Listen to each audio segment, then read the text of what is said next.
The Las Vegas Raiders are a disaster right now. They are the only 0-3 team in the entire NFL. And although Darren Waller had some key mistakes in this game, the play calling overall by Josh McDaniels was very suspect. We're going to take a look at some key plays in this game that led to the Raiders' defeat. According to Pro Football Reference, the Raiders' offense is ranked 26th in red zone percentage and also 21st in third down percentage. Now, this first play is infamous because you have two receivers in the same direction. You never want to have them in the same area like that. Waller and Davante Adams in the same area, leading to a drop by Waller. Is almost like he snagged it in front of Davante Adams, who thought he was going to get the football. He seemed very frustrated there. Josh McDaniels does claim that Darren Waller did not run the wrong route here, and Davante Adams just sort of got pushed out of bounds. Play in the end zone where Waller and Adams seemed like they were in the same spot. Yeah, I like that play wasn't designed to be like that. It was we were moving the pocket a little bit, and Davante kind of got caught inside the guy, and really he was going to the corner, but the guy was making it life a little difficult for him,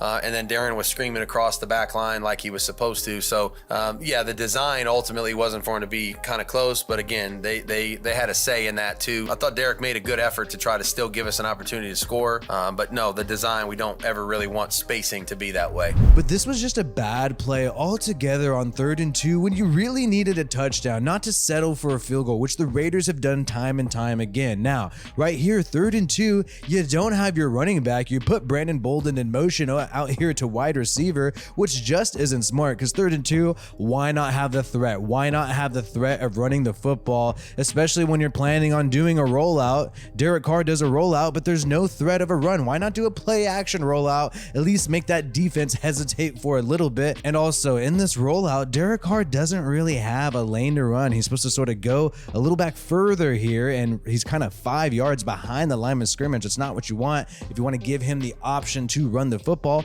And also, a rollout in this situation, think about the size of the field here. The size of the field on your right side is significantly smaller than your left side. Typically, you want to call those rollouts when you have a lot of space on the right side of the field, but in this situation, the ball was lined up on this hash mark. Therefore, it's not going to have a ton of space, and you're going to have limited space for your receivers to operate, and that's exactly what happened. Just look at Carr right here. When he is looking for somebody to throw the football to, you could just see so many defenders bundled up in this area, and really, it would have been a complete miracle for Derek Carr to complete this pass, and he almost did it. It still hit Darren Waller in the hands right there, but I just feel like Josh McDaniels did not set him up for success on this play. We have been averaging over 1,000 likes on each video. Make sure to get those likes up. Let me know which like number you are so we can get to 2,000 likes on this vid. And this next play is actually a positive play, but I wanted to show this to you guys to show just what exactly the Raiders had to do in order to get a big completion. It wasn't like people were schemed open.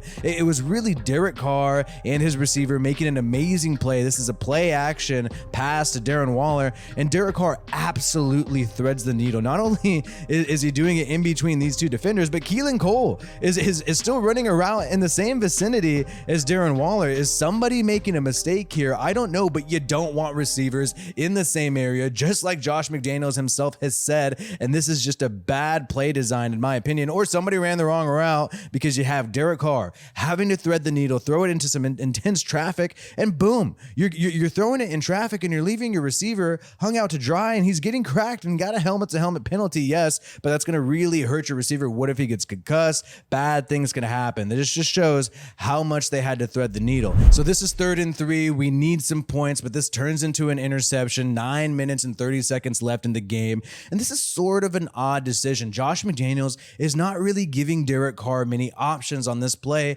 It is only intended for Darren Waller, and that's exactly where he goes with the football. And maybe he shouldn't have, because on this same drive, this is the same drive where Darren Waller just had a helmet-to-helmet, and he gets helmet-to-helmet hit again. You're throwing it to this guy in traffic again.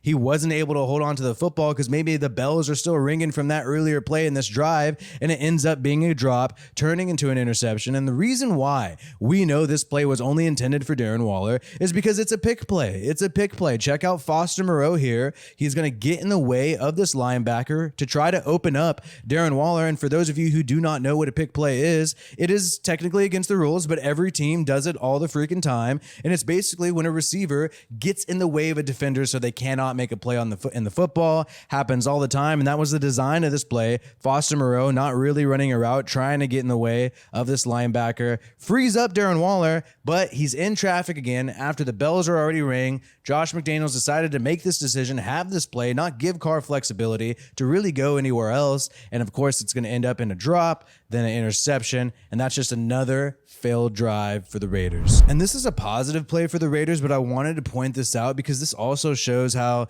the Raiders sort of had to be perfect and just have a miracle in order to make some progress on some of these plays. This is 4th and 15. This is 2 minutes and 13 seconds left in the game. You have to do this to stay in the game. And yes, they do convert, but the play design was quite odd. This is just 4 wide receiver verticals right here. That is all that is happening. That is what the genius Josh McDaniels decided to come up with on this 4th and 15 play. And luckily, Derek Carr climbs in the pocket and hits Mac Hollins on this deep play. Amazing job finding the football one-on-one, beating his defender, and it's a positive play. But I just found it odd in general that there was no real plan, no real strategy on this play. It was almost just like 4 wide receivers vertical, and Carr gets to choose one guy who's open, hope for the best. You would think maybe you would have some sort of plan in this situation other than that, because hey, on the event that it's one-on-one, the defender had a 50% chance of stopping in this play. Had it become incomplete, that means the game is over. The game is pretty much over right here, and that very likely could have happened, but it just took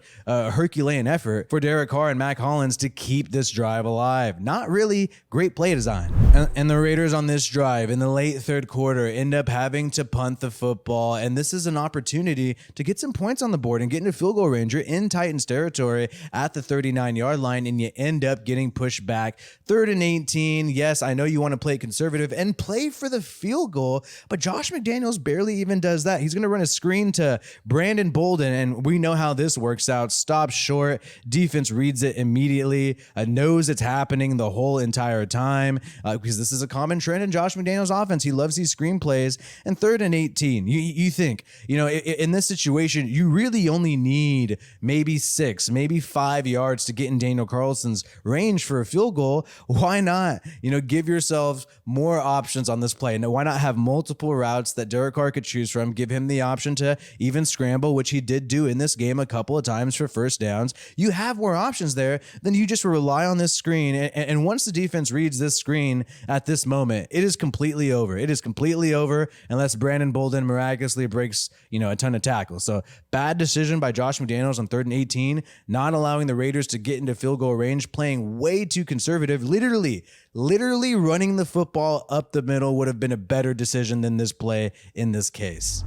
And all in all, the team needs to execute. We've seen the drops by Darren Waller. Derek Carr had a couple errant throws in this game, and Davante Adams was not perfect either. You see Davante Adams here, and this is a wide open pass on the out route. Davante Adams not getting both feet in bounds, and for being, a high value, highest paid wide receiver, that's what we need. We need people to get both their feet in bounds when you have plenty of real estate there to make it happen. And unfortunately, Davante Adams did not make it happen in this case. And unfortunately for the Raiders, they are now 0-3, sitting at last place in the NFL. And based on the schedule so far, it's not like they've played the greatest teams in the NFL. Actually, every team that has beaten them has lost to the other teams that they have played. The Cardinals are 1-2. The Titans are 1-2. Now the Chargers are also 1-2, but they all have one thing in common, which is that they have defeated the Las Vegas Raiders. Now, I will say there were some bright spots in this game. Mac Hollins had a fantastic game. Crosby and the defense were able to hold the Titans to 0 points in the second half.